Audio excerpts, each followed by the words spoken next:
আলু পুরি তো অনেক খেয়েছেন, তবে এই পদ্ধতিতে একবার মুগ ডালের পুরি তৈরি করে দেখুন, ভীষণ ভালো হয় খেতে।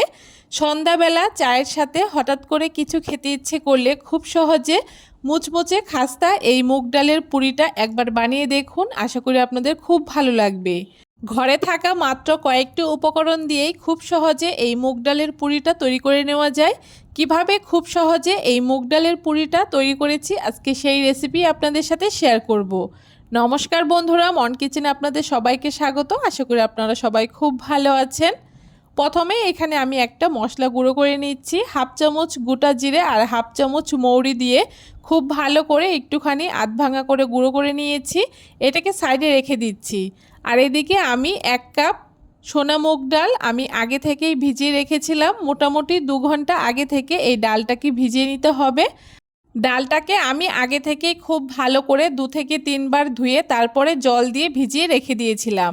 এখন একটা মিক্সিং জারের মধ্যে আমি ডালটাকে জল ঝরিয়ে নিয়ে নিচ্ছি। কোনো রকম জল ছাড়া আধ ভাঙা করে ডালটাকে একটুখানি ব্লেন্ড করে নিতে হবে।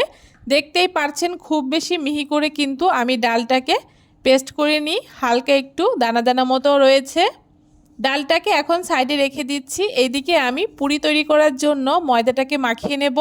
তার জন্য একটা বাটির মধ্যে ছোট একটা বাটি মেপে 2 বাটি ময়দা দিয়ে দিচ্ছি, তার সাথে স্বাদমতো নুন আর 2 চামচ সাদা তেল দিয়ে এখন খুব ভালো করে ময়দাটাকে একটুখানি ময়ান দিয়ে নেব। একটু সময় নিয়ে ময়দাটাকে যদি ভালো করে ময়ান দেওয়া হয় সেক্ষেত্রে কিন্তু পুরিগুলো একদম খাস্তা খাস্তা হবে। তাই একটু সময় নিয়ে ময়দাটাকে ময়ান দিয়ে নিতে হবে। যখন দেখতে পারবেন খুব সুন্দর একটা মুঠো তৈরি হচ্ছে, তখন কিন্তু এখানে অল্প অল্প জল দিয়ে একটা সফট ডো তৈরি করে নিতে হবে। ডোটা কিন্তু খুব বেশি শক্ত আবার খুব বেশি নরমও হবে না।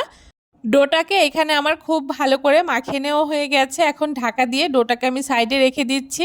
10 মিনিট রেস্টে রাখলেই দেখবেন ময়দার ডোটা খুব সুন্দর আরও সফট হয়ে যাবে। এখন এখানে আমি মুগ ডালের পুরটাকে রেডি করে নেব। তার জন্য উনানে কড়াই বসিয়ে দিয়ে 2 চামচ মতো সাদা তেল দিয়ে দিয়েছি। আর আগে থেকে আধ ভাঙা করে গুঁড়ো করে রাখা জিরে আর মৌরির গুঁড়োটাকে দিয়ে দিচ্ছি। মশলাটাকে হালকা করে একটুখানি ভেজে নিচ্ছি। আপনারা চাইলে এখানে গোটা ধনেও আধ ভাঙা করে ব্যবহার করতে পারেন। মশলাটা হালকা একটু লাল করে ভেজে নেওয়ার পরে এখানে আমি গুঁড়ো মশলাগুলোকে দিয়ে দিচ্ছি। নুন, হলুদ, লঙ্কার গুঁড়ো, জিরের গুঁড়ো, ধনের গুঁড়ো মশলাগুলোকে দিয়ে উনানের আঁচটাকে একদম লোতে রেখে হালকা করে মশলাটাকে একটুখানি ভেজে নিয়েছি।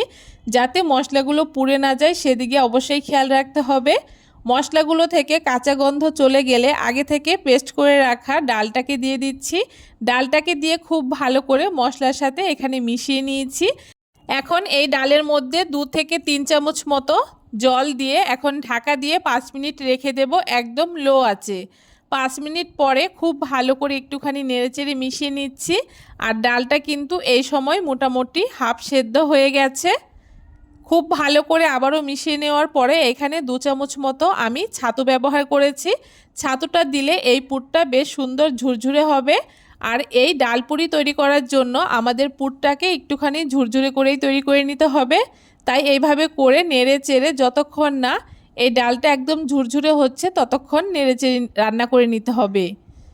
দেখুন মোটামুটি ডালের পুরটা আমার রেডি হয়ে গেছে। এখন নামানোর আগে আমি সামান্য একটু গোলমরিচ গুঁড়ো, গরম মশলার গুঁড়ো আর একটুখানি ধনেপাতা কুচি করে দিয়ে দিয়েছি। এখন সমস্ত কিছু একসাথে আবারও খুব ভালো করে মিশিয়ে নিচ্ছি। এভাবে করে বেশ কিছুক্ষণ মিশিয়ে নিলেই কিন্তু আমাদের ডালের পুরটা একদম রেডি হয়ে যাবে। আপনারা চাইলে কিন্তু এখানে মুগ ডালের পরিবর্তে মুসুর ডাল দিয়েও এই পুরটাকে রেডি করে নিতে পারেন, সেটাও কিন্তু খেতে বেশি ভালো লাগে। তবে আমার কাছে এই মুগ ডালের পুর দিয়ে এই পুরিটা খেতেই বেশি ভালো লাগে। দেখুন পুরটাকে নামিয়ে নিয়েছি আর পুরটা কিন্তু ঠান্ডা হয়ে যাওয়ার পরে বেশ অনেকটাই ঝুরঝুরে হয়ে গেছে। এখন এখান থেকে অল্প অল্প করে আমি ডালের পুর নিয়ে হাতের সাহায্যে ঠিক এইরকম গোল্লা গোল্লা মতো পাকিয়ে নিচ্ছি। এতে কিন্তু পুরিগুলো তৈরি করতে আমার ভীষণ সুবিধা হবে। সবগুলো এখানে গোল্লা পাকিয়ে নিয়েছি। আর আগে থেকে যে ময়দাটাকে মাখিয়ে নিয়েছিলাম ময়দাটা কিন্তু বেশ সুন্দর সফট হয়ে গেছে। এখন হাত দিয়ে আবারও একটুখানি মাখিয়ে নিচ্ছি। ময়দাটাকে হাত দিয়ে একটুখানি মাখিয়ে নেওয়ার পরে এখন একদম ছোট্ট ছোট্ট করে আমি লেচিগুলোকে কেটে নিচ্ছি। লেচিগুলো যত ছোট হবে পুরিগুলো কিন্তু ততই খাস্তা হবে। সবগুলো লেচি এখানে আমার ছোট ছোট করে তৈরি করে নেওয়া হয়ে গেছে। এখন প্রথমে একটা লেচি নিয়ে হাতের মধ্যে নিয়ে প্রথমে গোল্লা পাকিয়ে নিচ্ছি, আর তারপরে দু হাতের সাহায্যে ঠিক এইরকম করে একটুখানি বড় করে বাটি মতো তৈরি করে নিচ্ছি। আর আগে থেকে যে ডালের পুরটাকে আমি গোল্লা পাকিয়ে রেখেছিলাম সেখান থেকে একটা ডালের গোল্লা নিয়ে আমি এই লেচির ভেতরে ভরে খুব ভালো করে মুখটাকে আটকে দিচ্ছি।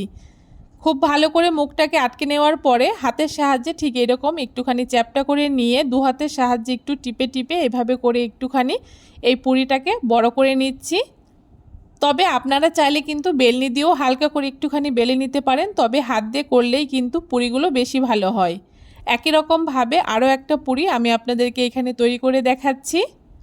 এক এক করে এখানে সবগুলো মুগ ডালের পুরি আমার তৈরি করে নেওয়া হয়ে গেছে, আর দেখতেই পারছেন সবগুলো কিন্তু একই সমান হয়েছে, দেখতেও কত সুন্দর লাগছে। এখন পুরিগুলোকে ভেজে নেব। তার জন্য উনানে কড়াই বসিয়ে দিয়ে পরিমাণ মতো তেল দিয়ে দিচ্ছি। একটু বেশি করেই তেলটাকে ব্যবহার করছি। তেলটা হালকা একটু গরম হয়ে যাওয়ার পরে এক এক করে এখানে আমি পুরিগুলোকে ছেড়ে দিচ্ছি। দেখতেই পারছেন তেলটা কিন্তু একদম হালকা গরম হয়েছে। খুব বেশি গরম তেলে কিন্তু এই পুরিগুলোকে ভাজা যাবে না, সেক্ষেত্রে কিন্তু উপরটা তাড়াতাড়ি কালার চলে আসবে আর পুরিগুলো একদম খাস্তা হবে না। এইভাবে করে হালকা গরম তেলের মধ্যে পুরিগুলোকে দিয়ে দিচ্ছি, আর এইভাবে করে মাঝে মাঝে একটুখানি নেড়েচেড়ে দিতে হবে। আর পুরিগুলো দেখতেই পারছেন কত সুন্দর ফুলকো ফুলকো হয়েছে। এইভাবে করে উল্টে পাল্টে যতক্ষণ না পুরিগুলো একদম ব্রাউন কালার হচ্ছে ততক্ষণ ভেজে নিতে হবে। আর এইভাবে অল্প আঁচে পুরিগুলোকে ভাজার কারণে পুরিগুলো কিন্তু একদম খাস্তা হবে। দেখতেই পারছেন পুরিগুলো কিন্তু হালকা একটা কালার চলে এসছে।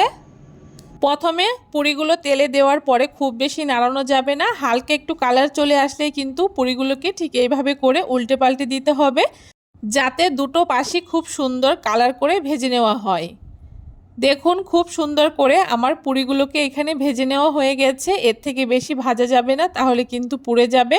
এখন খুব ভালো করে পুরিগুলোকে আমি তেল ঝরিয়ে তুলে নিচ্ছি।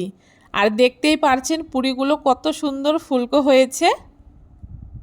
এইভাবে করে সবগুলো পুরি এখানে আমার ভেজে নেওয়া হয়ে গেছে। আর মুগ ডালের এই পুরিগুলো ভীষণ ভালো হয় খেতে। আর আপনারাও একবার এই পদ্ধতিতে মুগ ডালের পুরি তৈরি করে খেয়ে দেখবেন, আশা করি আপনাদের খুব ভালো লাগবে। কেমন লাগলো আজকের এই খাস্তা মুচমুচে মুগ ডালের পুরির রেসিপি অবশ্যই কমেন্ট করে জানাতে ভুলবেন না। ভিডিওটা ভালো লাগলে সবার সাথে শেয়ার করে চ্যানেলটাকে সাবস্ক্রাইব করে দেবেন।